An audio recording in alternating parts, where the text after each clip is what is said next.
Di dalam hidup ini hanya ada beberapa opsi. Anda mau maju, menerobos, atau Anda mau bertahan dan mundur. Pilihan ada di tangan saudara.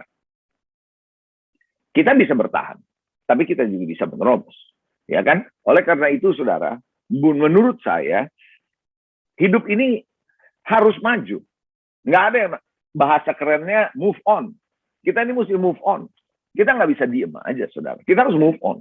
Jangan masa lalu kita, keberadaan kita sekarang membuat kita tidak move on. Banyak orang yang seperti itu. Orang nggak bisa move on karena masalah, penderitaan, ya kan? Tapi ada juga orang nggak bisa move on karena kondisi yang mengingatkan mereka memorable, suatu mungkin habis jalan-jalan kelewat enak, saudara nggak bisa move on, gitu loh. Ada orang yang seperti itu. Tapi hari ini saya percaya Anda bisa move on di tengah-tengah situasi seperti apapun. Ada amin? Ya.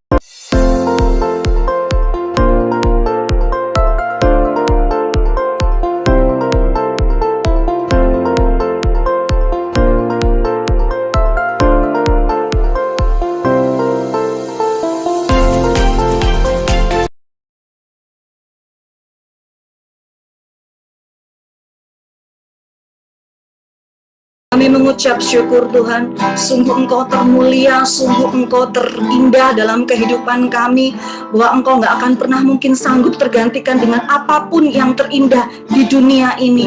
Karena bagi kami cukup Engkau bagi hidup kami Tuhan. Terima kasih Tuhan. Kami mengucap syukur untuk ibadah malam hari ini. Kami bersyukur bahwa kiranya Tuhan mau menerima setiap puji-pujian yang kami naikkan kepada Tuhan. Dan biarlah ini menjadi kesukaan di hati Tuhan. Meskipun mungkin kami tahu ada banyak kekurangan dari hidup kami yang mungkin masih belum sempurna di hadapan Tuhan. Tapi kami percaya Tuhan nggak mencari yang sempurna. Tuhan hanya mencari anak-anak yang mau dan taat kepada Tuhan. Karena itu malam hari ini mari Tuhan terus penuhi kami. Terus Tuhan hadirat-Mu terus ada bersama-sama dengan kami. Di setiap rumah-rumah Engkau ada dan Engkau hadir menjamah setiap kami. Terima kasih Tuhan. Kami berdoa, biarlah kiranya Tuhan memberkati setiap jemaat yang ada di Faithful, agar kami boleh semakin bertumbuh di dalam pengenalan yang benar akan Kristus, agar kami boleh menjadi berkat dimanapun kami berada. Terima kasih Tuhan. Bahkan kami juga membawa bangsa kami ke dalam tangan-Mu, bangsa kami yang terkasih Indonesia. Kami percaya bahwa hati Tuhan, mata Tuhan, rencana Tuhan, dan pikiran Tuhan ada di bangsa ini.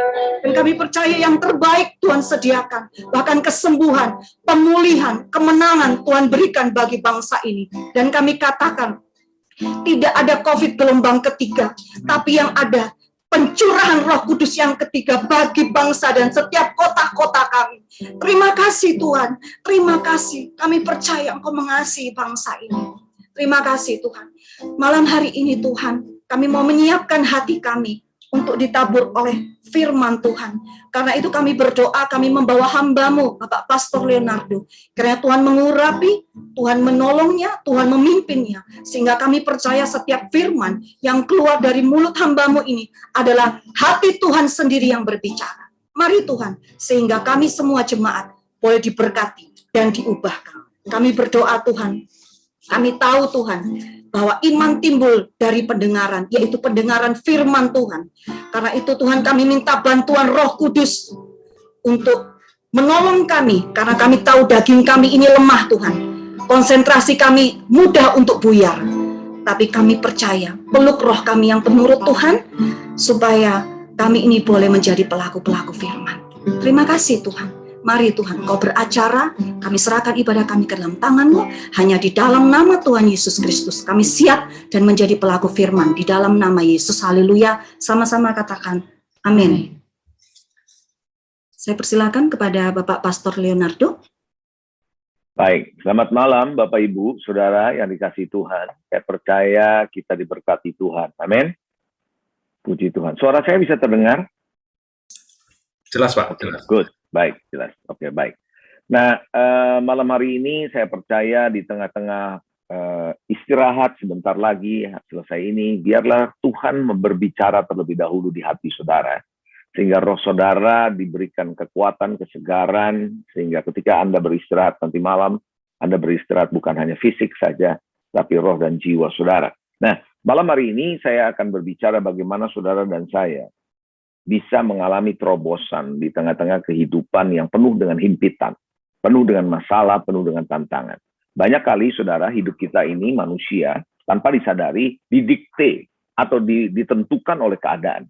Kalau keadaan membaik, kita menjadi lebih baik. Keadaan memburuk, kita menjadi lebih buruk. Saudara, ketika kita hidup di tengah-tengah kondisi seperti begitu dan kita dipengaruhi oleh keadaan kita, maka sesungguhnya kita adalah orang Kristen yang kalah. Karena kalau kita sebagai orang Kristen yang menang, Alkitab dengan jelas mengatakan kita lebih dari yang menang. Nah, cuma bagaimana aplikasi kita bisa menjadi seorang yang lebih dari yang menang dan menerobos. Dan ini yang saya mau bagikan kepada saudara. Karena kondisi dari waktu ke waktu kita tidak tahu, bukan? Hidup ini tidak pasti. Saya suka berkata demikian. Hidup ini tidak pasti. Yang pasti cuma satu. Apa? Ketidakpastian. Yang pasti cuma satu. Yaitu apa? Ketidakpastian. Itu pasti. Jadi besok Anda menghadapi ketidakpastian. Lusa menghadapi ketidakpastian. Minggu depan ketidakpastian. Bulan depan tidak pasti. Tahun depan tidak pasti. Itu pasti, saudara. Nah, oleh karena itu, di tengah-tengah ketidakpastian ini, bagaimana hidup kita sebagai orang Kristen menerobos. Sehingga lewat hidup kita yang menerobos, orang melihat ada Tuhan di dalam hidup kita. Sebelum saya mulai, saudara, ada satu cerita di Alkitab, di dalam Kejadian 26, nanti Anda bisa baca ceritanya. Ketika terjadi kelaparan, Ishak mau pergi ke Mesir. Tapi Tuhan berkata kepada Ishak, jangan pergi ke Mesir. Tapi engkau tinggal di Gerar ini. Di tengah-tengah kelaparan, saudara. Dia tinggal di Gerar. Apa yang terjadi ketika dia tinggal di Gerar? Maka setiap sumur bapaknya digali oleh dia, oleh Ishak. Ketika digali, sumur itu berbual-bual. Sehingga kondisi kambing dombanya gemuk-gemuk, dan dia menjadi lebih makmur dibandingkan penduduk setempat. Dan kemudian dia diusir, begitu seterusnya. Tapi setiap kali dia gali sumur, selalu berbual. Gali sumur, selalu berbual. Sampai orang di sekitar itu bingung, kok bisa seperti itu? Saya percaya ketika Anda di tengah-tengah situasi sulit, kelaparan, atau kekeringan, atau apapun, Anda menerobos, orang akan bertanya, apa yang membuat kamu bisa seperti ini? Disitulah tempat di mana Anda bisa bersaksi dan Anda bisa menunjukkan bagaimana Tuhan menolong saudara. Bisa katakan amin? Oleh karena itu, saudara, di dalam hidup ini hanya ada beberapa opsi. Anda mau maju, menerobos, atau Anda mau bertahan dan mundur. Pilihan ada di tangan saudara. Kita bisa bertahan, tapi kita juga bisa menerobos. Ya kan? Oleh karena itu, saudara, menurut saya, hidup ini harus maju. Nggak ada yang bahasa kerennya move on. Kita ini mesti move on. Kita nggak bisa diem aja, saudara. Kita harus move on. Jangan masa lalu kita, keberadaan kita sekarang membuat kita tidak move on. Banyak orang yang seperti itu. Orang nggak bisa move on karena masalah, penderitaan, ya kan? Tapi ada juga orang nggak bisa move on karena kondisi yang mengingatkan mereka memorable, suatu mungkin habis jalan-jalan kelewat enak, saudara nggak bisa move on. Gitu loh. Ada orang yang seperti itu. Tapi hari ini saya percaya Anda bisa move on di tengah-tengah situasi seperti apapun. Ada amin? Ya. Sekali Anda bertahan, Anda nggak mau maju, maka saya yakin kita mengalami kemunduran. Kenapa? Karena hanya dua pilihan, maju atau mundur kok. Kalau kita diem aja, orang lain maju duluan. Betul kan? Betul ya, saudara? Karena itu, dimanapun kita akan mengalami ketertinggalan. Nah, mari kita membaca firman Tuhan. Di dalam Yosua, kita akan lihat, saudara. Yosua pasal 1, ayatnya yang ke, bentar. Yosua pasal 1 ayat yang ke-8. Saya bikin, ya. Yosua 1 ayat 8. Jangan engkau lupa memperkatakan kitab Taurat ini, tapi renungkan siang dan malam, supaya engkau bertindak hati-hati sesuai dengan yang tertulis di dalamnya. Sebab dengan demikian perjalananmu akan berhasil dan engkau akan beruntung. Kata perjalanan ini penting. Hidup saudara, hidup saya adalah sebuah perjalanan. Setuju nggak, saudara? Ya, kita tidak bisa berhenti di satu titik. Itu terus berjalan. Selama kita hidup, kita tetap berjalan terus. Nah, oleh karena kita hidup berjalan, mata kita di depan, maka perjalanan kita pasti harus maju ke depan. Nggak mungkin mundur. Oleh karena itu, ada satu ayat lagi saya mau bagikan kepada saudara dalam Kejadian 32, ayat 1 dan ayat 2. Ini cuma ayat 2 ditulisnya. Tapi ayat 1 dan ayat 2. Firman Tuhan bilang begini, Yakub melanjutkan perjalanannya. Lalu bertemulah malaikat-malaikat Allah dengan dia. Ketika Yakub melihat mereka, berkatalah ia, ini bala tentara Allah. Dan dinamainya lah tempat itu Mahanaim. Bapak Ibu, saudara, Yakub bisa berhenti, bisa diem, tapi Yakub bisa move on. Tapi ayat 1 mengatakan bahwa Yakub move on. Ketika dia move on, dia mengalami perjumpaan dengan makhluk supranatural, malaikat Allah. Dia sebagai makhluk natural berjumpa dengan makhluk supranatural. Sadar nggak saudara, ketika Anda move on, apa yang Tuhan sediakan di depan saudara, Anda akan alami.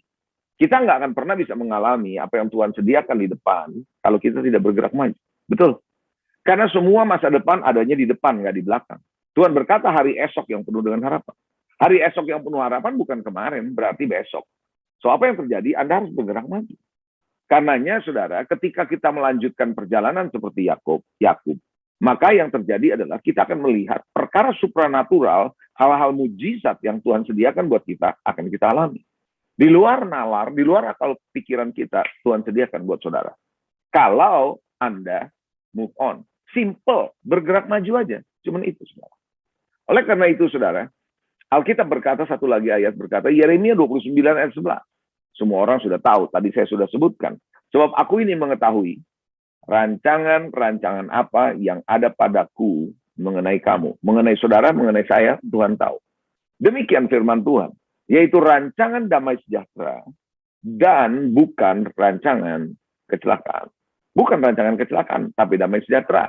Untuk memberikan kepadamu hari depan yang penuh dengan harapan. Anda percaya hari depan saudara penuh harapan? Yang percaya boleh lambaikan tangan. Haleluya. Saudara, kalau begitu, besok adalah hari-hari di mana kita diberikan oleh Tuhan satu pengharapan.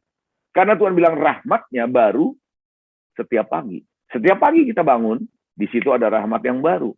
Setiap pagi kita bangun, di situ ada rahmat yang baru. Berarti Tuhan memberikan kita satu kekuatan untuk melewati hari lagi. Amin, saudara. Karenanya, saudara, kita harus selalu berorientasi ke depan. Karena Tuhan sendiri berorientasi ke depan. Salah satu bukti Tuhan berorientasi ke depan adalah mata saudara, mata saya nggak di belakang, di depan. Ayo, benar nggak? Kalau mata saudara di belakang, jalannya mundur. Itu namanya avatar. Saudara, kalau Anda nonton, Anda tahu itu avatar, lampu di belakang gitu. It's alien, gitu kan ya. Tetapi kalau mata kita di depan, kita lihatnya ke depan. That's why, kenapa kita bergerak maju. Naturally kita maju ke depan kok, nggak pernah mundur. Iya kan? Kalau Anda melihat mobil, naik mobil, mengendarai mobil, setir mobil, kaca depannya lebih gede daripada kaca spion, kan begitu. Coba bayangin kalau spionnya lebih gede daripada kaca depan, tabrak, saudara. Betul nggak, saudara? Kenapa? Kaca spion hanya kita pakai sewaktu-waktu kalau perlu, jangan lihat ke belakang. Anda setuju nggak kalau saya bilang begini? Tidak pernah ada masa depan di masa lalu. Ayo, Anda setuju nggak? Kalau saya bilang begitu, nggak ada masa depan di masa lalu. So, orang yang selalu ngomongnya, dulu, saya gini, masa lalu, Anda nggak akan lihat masa depan. Masa lalu itu sejarah, sudah. Sejarah itu artinya apa? Udah tutup buku. Anda nggak bisa berbuat apa-apa dengan sejarah saudara. Tapi Anda bisa mengubah sesuatu untuk masa depan saudara. Betul? Setuju, saudara? Nah, saudara, firman Tuhan Amsal 4:25 bilang, biarlah matamu memandang terus ke depan. Tatapan matamu tetap ke muka. Jadi biar kita lihat ke depan terus. Jangan lihat ke belakang, jangan lihat ke kiri, jangan lihat ke kanan. Ya, maju terus ke depan. Karena di depanlah ada masa depan kita. Di depanlah ada penyediaan dari Tuhan. Itu penting, saudara. Nah, mari kita akan masuk pada poin yang saya mau sampaikan bagaimana saudara bisa menerobos dalam hidup ini. Anda siap? Anda siap? Ayo kita baca satu ayat firman Tuhan di dalam 1 Tawari 14. 1 Tawari 14 ayat 8 sampai dengan ayatnya yang ke-11. Dari ayat-ayat ini saya akan angkat beberapa kata-kata penting untuk Anda pelajari bagaimana kita bisa menerobos. Ya, Alkitab bilang begini ayat 8. Ketika didengar oleh orang Filistin, Filistin itu musuh bebuyutannya bangsa Israel. Ya, ketika orang Filistin atau musuhnya Israel mendengar bahwa Daud diurapi menjadi raja atas Israel, maka majulah semua. Berapa orang? Semua. Bukan 1, 2. Semua. Jadi seluruh musuh maju, mungkin nggak ada sisa satu pun yang ada di kandang. Keluar semua. Untuk apa? Nangkep Daud. Jadi seluruh musuh datang mau ngepung Daud. Tetapi Daud mendengar hal itu. Daud bukan nggak dengar. Daud dengar ada musuh datang mau nangkep dia. Lalu majulah ia menghadapi mereka. Ini menarik, saudara. Dia dengar musuh datang, dia maju. Keren ini. Saya bilang ini keren. Orang ini keren, saudara. Iya kan? Ketika orang Filistin itu datang mengadakan penyerbuan di lembah Refaim, ayat 10, Daud bertanya begini, bertanyalah Daud kepada Allah. Dia tanya Tuhan dulu, apakah aku harus maju melawan orang Filistin atau harus aku mendingan mundur aja kabur gitu. Maju apa enggak nih Tuhan? Sebelum dia maju. Akan kau serahkankah mereka ke dalam tanganku? Tanya dulu sama Tuhan. Tuhan menjawab maju. Aku akan menyerahkan mereka ke dalam tanganmu. Tuhan bilang maju. Nah dia dengar, dia tidak diem. Oh maju ya? Gitu ya Tuhan. Nanya lagi. Enggak begitu saudara. Banyak orang kan gitu nanya Tuhan, boleh nggak? Tuhan bilang boleh, terus nanya lagi, boleh ya Tuhan. Tuhan bilang boleh, nanya lagi. Saudara nggak usah nanya-nanya terus kalau Tuhan bilang iya, kan gitu. Lalu ayat 11, lalu majulah ia ke Baal Perazim. Daud memukul mereka kalah. Berkatalah Daud, Allah telah menerobos musuhku. Dia tidak mengklaim dia yang menerobos. Tapi dia bilang, Tuhan, Allah telah menerobos musuhku. Yes, memang dengan perantaraanku. Begitu, dengan perantaraanku seperti air menerobos. Sebab itu orang menamakan tempat itu Baal Perazim. Jadi dari beberapa ayat ini yang Anda baca di screen ini, Anda akan melihat bagaimana sih saudara dan saya bisa menerobos. Di tengah pandemi, dan tahun depan kita juga nggak tahu kondisinya kayak apa. Tapi percayalah bersama dengan Tuhan, Tuhan akan menerobos jalan-jalan kita di depan. Katakan amin. Baik, puji Tuhan. Mari kita akan lihat bagaimana saudara dan saya bisa berjalan di dalam terobosan demi terobosan ilahi. Ya. Number one, pertama, berani maju menghadapi tantangan dan kesulitan. Ketika saudara dan saya menghadapi tantangan dan kesulitan Anda tidak berani hadapi, nggak akan ada terobosan. Mau sampai kapanpun nggak ada terobosan. Terobosan hanya terjadi kalau Anda melihat tantangan, Anda hadapi. Ketika Anda melihat kesulitan, Anda hadapi. Betul, saudara? Oh iya. Saudara, kalau Anda punya tantangan, hanya dua kemungkinan.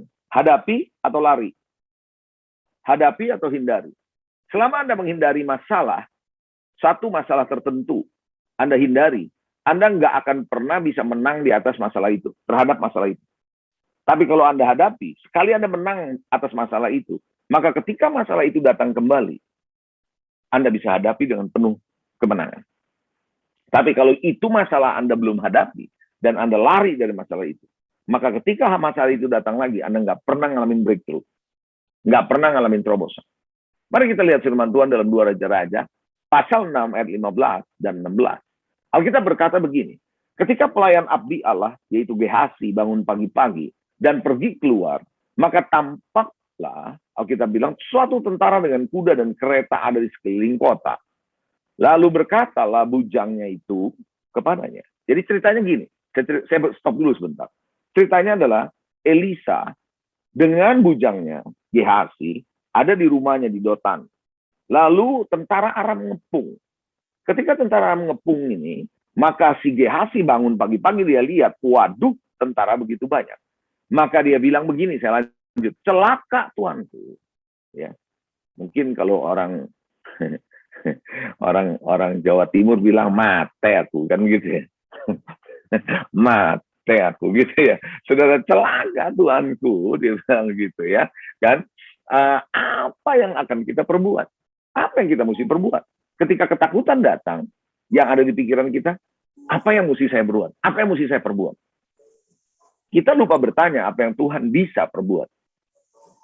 Tapi kita bertanya apa yang harus saya perbuat. Seharusnya di tengah tekanan hidup, jangan bertanya apa yang saya bisa perbuat. Tapi Anda bertanya apa yang Tuhan bisa lakukan. Allah mau lakukan apa? Jawabnya, siapa yang menjawab? Elisa. Elisa jawab gini, jangan takut. Coba bilang sama-sama saya, jangan takut. Haleluya, jangan takut. Sebab lebih banyak yang menyertai kita daripada yang menyertai mereka. Kenapa? Karena Elisa melihat ada Tuhan di balik tentara musuh. Anda harus melihat ada Tuhan di balik pandemi ini. Anda harus melihat ada Tuhan di tengah kesulitan saudara. Kenapa Daud berani menghadapi Goliat? Emang dia cuma liatin Goliat? Enggak lah ya. Dia liatin ada Tuhan di balik Goliat. Nah, ketika engkau bisa melihat itu, maka terjadi keberanian untuk menghadapi masalah saudara. Kita tidak berani menghadapi masalah tantangan karena kita mengukur kekuatan kita. Kekuatan saudara, kekuatan saya terbatas. Saul waktu menghadapi Goliat, dia mengukur kekuatannya. Daud waktu menghadapi Goliat, dia nggak lihat kekuatannya, tapi dia lihat kekuatan Tuhan. Dia bandingannya ke Tuhan terus. Nah, banyak kali saudara kita menghadapi masalah bandingannya ke kita. Ini yang membuat kita takut. Tapi kalau kita lihat ada masalah, bandingannya ke Tuhan dong. Selalu bawa bandingannya ke Tuhan. Gitu. Saya pernah, saudara pernah dengar nggak kalau anak-anak zaman dulu ya, nggak tahu kalau zaman sekarang ya. Anak zaman dulu kalau berantem nih ya, anak-anak kecil berantem, bisa bilang, ntar gue kasih tahu bapak gue loh, bisa begitu. Ya, kalau Anda lihat dulu, zaman dulu begitu kalau berantem anak kecil tuh ya. Saya ingat kok dulu begitu, saya sama teman-teman saya. Kalau udah ribut, udah mau kalah aja. Ntar gue kasih tahu bapak gue gitu ngomong. Ntar gue kasih tahu papa gue loh gitu. Saudara mau tahu kenapa? Dia ada backingnya gitu. Dia berharap backingnya akan tolong dia. Anda dan saya juga ada backingnya Tuhan. Amin. Jadi ketika ada masalah, Anda bilang, Anda bandingkannya bukan ke kita dong. Kalau kita mah terbatas, bandingannya Tuhan. Ya. Nah di sini saya katakan begini, tidak ada terobosan tanpa keberanian. Ketakutan menghasilkan kekalahan. Setuju nggak, saudara? Tentu yang saya maksud berani bukan nekat. Saya nggak bilang nekat. Kalau nekat kan nggak ada perhitungan. Daud itu bukan nekat. Daud itu penuh perhitungan. Karena dia tahu, dia sudah ngalamin, hadapin singa, beruang, Tuhan tolong kok. Masa yang ini Tuhan nggak tolong? Dia punya pengalaman baik. Amen? Jadi yang pertama, berani maju hadapi tantangan, kesulitan. Daud mendengar orang Filistin datang maju. Tapi dia maju. Keren. Dia nggak diem, dia maju. Hadapi. Coba bilang, hadapi. Hadapi, sudah hadapi. Percayalah ketika engkau berhadapan dengan tantangan, masalah, kesulitan, gunung, apapun yang engkau hadapi. Ketika engkau bersama dengan Tuhan, engkau mengajak Tuhan dalam pertempuranmu, Tuhan akan berkata, peperangan ini milik aku. Peperangan ini bukan milikmu, tapi peperangan ini milikku. Dia yang akan membuka jalan saat tidak ada jalan. Yang kedua, bertanyalah kepada Tuhan. Maksud bertanya sama Tuhan itu apa sih? Simple menurut saya. Bukan cuma mendengar suara Tuhan. Tapi bertanya sama Tuhan artinya, Anda percaya sama Tuhan. Anda melibatkan Tuhan. Anda berdoa sama Tuhan. Anda mencari wajah Tuhan. Anda tidak jalan sendirian. Anda selalu connect dengan dia. Anda bertanya-tanya. Anda minta bimbingan, Anda minta arahan. Seperti itu kira-kira kalau saya perjelas. Di dalam Amsal 3 ayat 5 berkata, percayalah kepada Tuhan dengan segenap hati. Dan jangan bersandar pada pengertianmu sendiri. Kita harus belajar percaya kepada dia sepenuh hati. Minta arahan Tuhan. Saudara percaya nggak Roh Kudus bisa memberikan arahan? Hari ini dia masih hidup. Roh Kudus hidup. Ya kan? Dia memberikan arahan kepada saudara. Dan yang menarik adalah, Tuhan itu personal sifatnya. Jadi jangan pernah bilang, kamu nggak tahu sih masalah saya. Ya, kita boleh bilang kita nggak tahu masalah saudara. Orang lain nggak tahu masalah kita. Tapi Tuhan tahu. Amin. Itulah sebabnya dia tahu bagaimana membimbing saudara dengan karakter saudara. Cara Tuhan mengarahkan saya, tentu belum tentu sama dengan cara Tuhan mengarahkan saudara. Kenapa? Karakter kita berbeda, kepribadian kita berbeda, persoalan kita berbeda, tantangan kita berbeda, latar belakang kita berbeda, cara berpikir kita berbeda. Dan Tuhan tahu itu. Itu dahsyatnya Roh Kudus. Itu sebabnya saudara, mari berjalan minta arahan dari dia. Minta bimbingan dari dia. Jangan lupa di tengah-tengah tantangan itu, Anda harus punya perenungan, membaca firman Tuhan, berdoa. Kenapa? Di saat itu Tuhan bicara. Allah bicara bukan cuma sekedar dia berbicara di hati saudara. Tapi bisa saja waktu Anda baca Alkitab, tiba-tiba ayat itu hidup buat saudara. Sepertinya kok ini bicara sama saya di kondisi itu. Makanya kenapa kalau Anda dengar khotbah, pernah nggak Anda dengar khotbah begini? Anda bilang, aduh tuh khotbah buat saya semua. Pernah dengar gitu? Kok bisa begitu? Kenapa Anda bisa begitu? Karena itulah Roh Kudus. Padahal kenal juga kagak kita. Anda mungkin bilang, aduh itu kok cocok buat saya. Kenal juga enggak, orang ini baru. Kan begitu. Tapi Roh Kudus tuh tahu. Sebelum Anda dalam kandungan pun Tuhan tahu. Dia, coba saya tanya gini. Anda percaya nggak? Kalau Tuhan tahu kebutuhan saudara 5-10 tahun ke depan. Percaya? Kalau Tuhan tahu kebutuhanmu 5 tahun atau 10 tahun ke depan, percaya? Nah, sekarang saya tanya lagi, percaya nggak Anda? Kalau Tuhan juga tahu apa yang Anda tidak butuhkan 5-10 tahun ke depan. Tahu? Iya. Nah, cuman saya balik pertanyaan saya sekarang. Anda tahu nggak kebutuhanmu 5-10 tahun ke depan? Nggak tahu. Tahu nggak apa yang Anda tidak perlukan 5-10 tahun ke depan? Nggak tahu juga. Nah, kalau kita nggak libatkan Tuhan, apa yang terjadi kira-kira? Kita bekerja, kita upayakan, mempersiapkan masa depan kita dengan apa yang kita pikir ini yang baik. Ternyata 5 tahun, 10 tahun ke depan, kita nggak perlu itu. Ayo, apa artinya? Buang-buang waktu toh. Nah, itu sebabnya kenapa libatkan Tuhan. Karena dia adalah Alfa dan Omega. Dia sudah tahu akhir hidupmu dari awal. Haleluya. Amin, saudara. Dia tahu nggak kira-kira akhir tahun ini Anda jadi seperti apa? Yang tahu dia. Coba saya tanya lagi secara sederhana. Kira-kira Tuhan sudah tahu belum akan ada pandemi? Ayo. Udah tahu? Udah kapan dia tahunya? Apakah Tuhan kaget gitu waktu dengar ada berita? Wah, ada pandemi, dia kaget gitu? Ya enggak lah ya.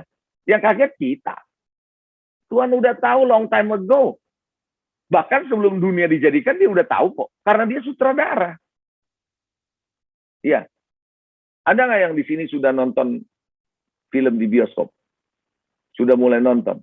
Coba-coba yang sudah mulai nonton. Nah, udah nonton James Bond belum? Udah. Siapa yang tahu James Bond mati? Ayo. Nggak ada yang tahu waktu kita nonton. Sutradaranya yang tahu. Kita berekspek, kan nggak asik kalau nonton jagoan mati, kan begitu ya. Ini bukan kasih spoiler nih, saudara, karena filmnya udah lama sih, ya kan gitu ya. Siapa yang tahu? Nah, itu sebabnya, saudara, Tuhan itu sutradara di atas sutradara. Dia bukan sutradara film loh. Tapi Tuhan adalah sutradara kehidupan di dunia ini. Dia udah tahu apa yang Anda akan alami. Bahkan kira-kira Tuhan tahu nggak siapa yang akan mati di pandemi ini? Ayo, saya mau tanya. Tuhan tahu nggak kira-kira siapa yang akan mati di pandemi ini? Tahu lah ya. Kan gitu. Kita nggak tahu. But only God knows. Makanya kenapa kita perlu tanya Tuhan tuh begitu, libatkan Tuhan, minta arahan dari Tuhan. Itu Amsal 1 ayat 20-21 ini ayat yang paling bagus nih. Yang Anda mesti tahu, bukan paling bagus lah. Ayat yang bagus yang Anda perlu tahu. Firman Tuhan bilang begini, hikmat Tuhan maksudnya, berseru nyaring di jalan-jalan. Di lapangan-lapangan ia mendengarkan suaranya. Di atas tembok ia berseru-seru. Di depan pintu gerbang dia mengucapkan kata-katanya. Artinya begini, dapetin hikmat Tuhan, itu nggak selalu di ruang doa. Nggak selalu di kamar doa. Nggak selalu kalau Anda lagi baca Alkitab. Enggak. Tuhan itu bisa kasih tahu saudara, dia bisa arahan saudara. Waktu Anda lagi ada di jalan, pas lagi macet, atau di lapangan-lapangan, pas waktu Anda lagi lari pagi di lapangan, gitu. Iya kan? Atau Anda lagi ngegolf di lapangan rumput, gitu. Atau lagi ada di atas tembok, lagi Anda ada di gedung tinggi, gitu. Di depan pintu gerbang, ketika Anda lagi di depan mall, gitu. Tuhan bicara. Tuhan akan memberitahu. Jadi Tuhan akan bicara kepada saudara, kalau Anda mencari Tuhan, Anda minta bimbingan Tuhan, dia akan kasih tahu saudara. Dan nggak selalu harus ada di ruang doa atau di gereja. Atau di pertemuan Zoom ini. Tapi dia bisa bicara di tempat yang lain juga. Halo, amin saudara. Itu adalah poin yang kedua ya. Libatkan Tuhan, tanya Tuhan. Salah satunya melibatkan Tuhan atau bertanya sama Tuhan itu apa? Diskusi, konsultasi, minta nasihat dari hamba-hamba Tuhan dong. Kenapa enggak? Karena hamba Tuhan pasti akan mengarahkan saudara kepada firman. Ya, yang ketiga, keyakinan bahwa Tuhan telah memberikan kemenangan. Yakin dulu bahwa Tuhan memberi kemenangan. Anda yakin nggak kalau Tuhan memberikan kemenangan? Yakin? Oh iya, karena gini, Tuhan berkata bahwa aku akan mendirikan jemaatku di atas batu karang ini. Dan pintu alam maut. Dan alam maut tidak akan berkuasa atas. Dan Paulus bilang kita lebih dari yang menang. Berarti kita memang selalu ada di posisi yang kalah atau yang menang? Yang menang. Dan menangnya sama Tuhan ini, bersama Tuhan, itu bukan menang sesekali. Sesekali menang, sesekali kalah. Sesekali menang, sesekali jatuh. Tidak ada cerita. Kita bersama dengan Tuhan selalu berkemenangan.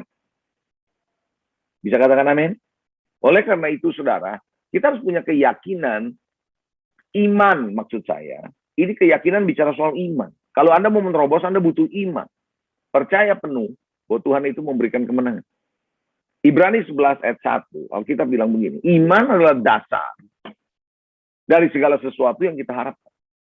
Nah, saya berhenti sebentar. Kalau Anda mempunyai pengharapan, pengharapan sesuatu yang belum Anda terima, kan? Sesuatu masih di depan. Kalau Anda berharap, landasan harapan saudara harus iman dasarnya. Kalau Anda berharap, dasarnya data statistik, kebijakan pemerintah, pertolongan teman, pertolongan orang tua, pertolongan pendeta, salah itu pengharapan. Pengharapanmu harus pada dasarnya iman. Iman kepada siapa? Pribadi Yesus. Yesus Kristus. Saudara, iman itu adalah dasar. Kalau dalam bahasa Inggris adalah substansi, materi dari yang kita harapkan.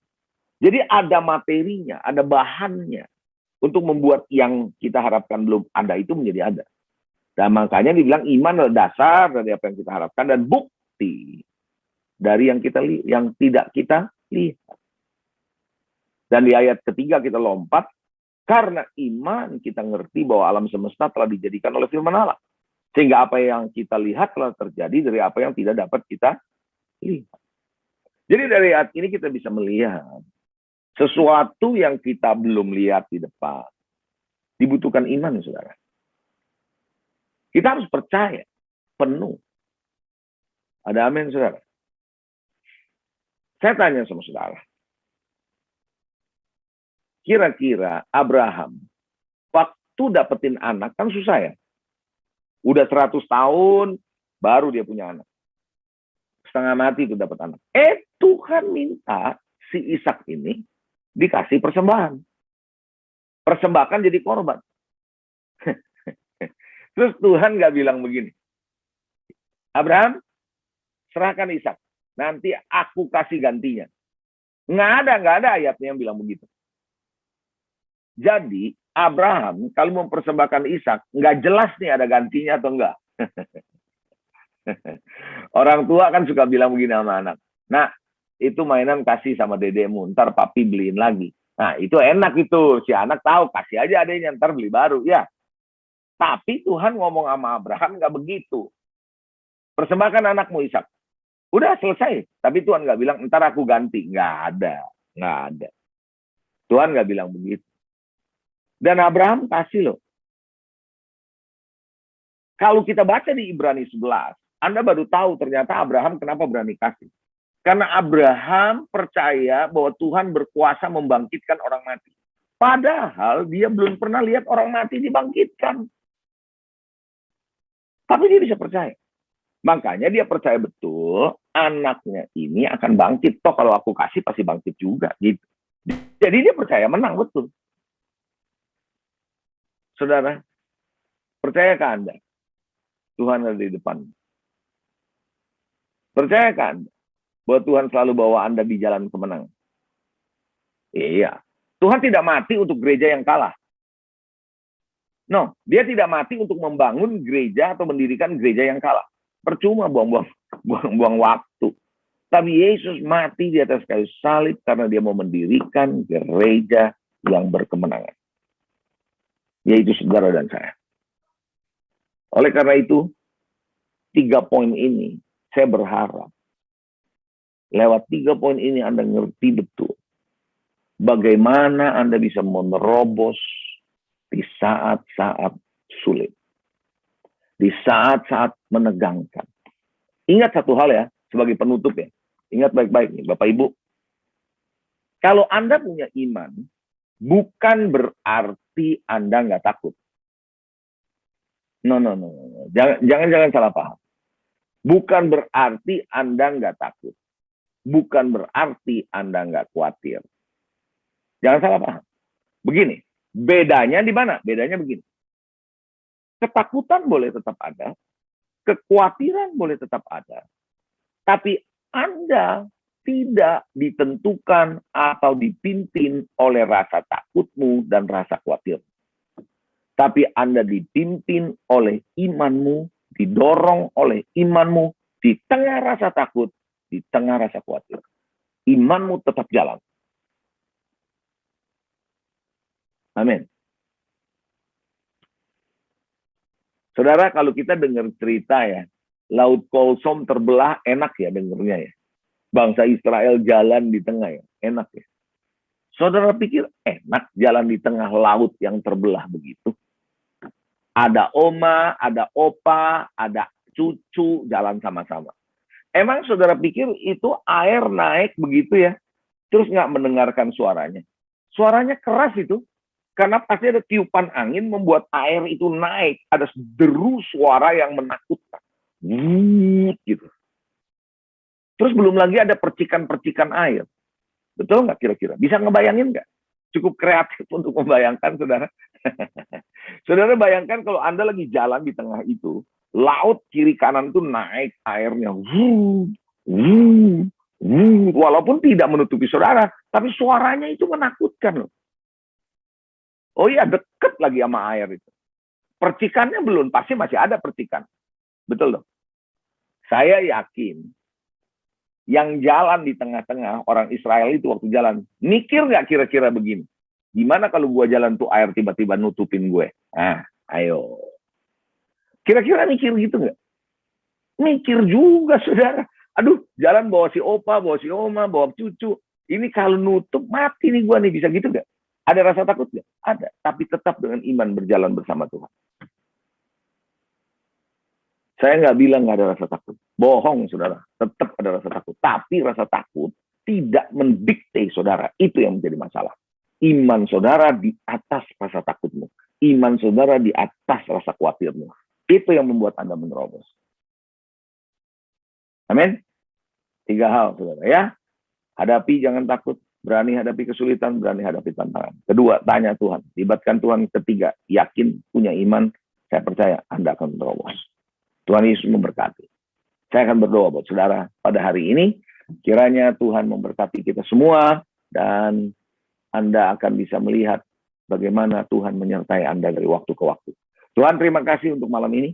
Engkau sudah berbicara. Urapi setiap kami yang mendengar. Buat kami menyadari bahwa hidup kami sepenuhnya adalah karena kasih karunia-Mu semata-mata. Hidup kami semata-mata karena kemurahan, pertolongan-Mu semata-mata. Berkati semua yang ada dalam Zoom meeting ini, kiranya firman Tuhan yang barusan ditaburkan menjadi benih yang hidup, bertumbuh 30, 60, 100 kali lipat. Dalam nama Yesus kami berdoa. Amin.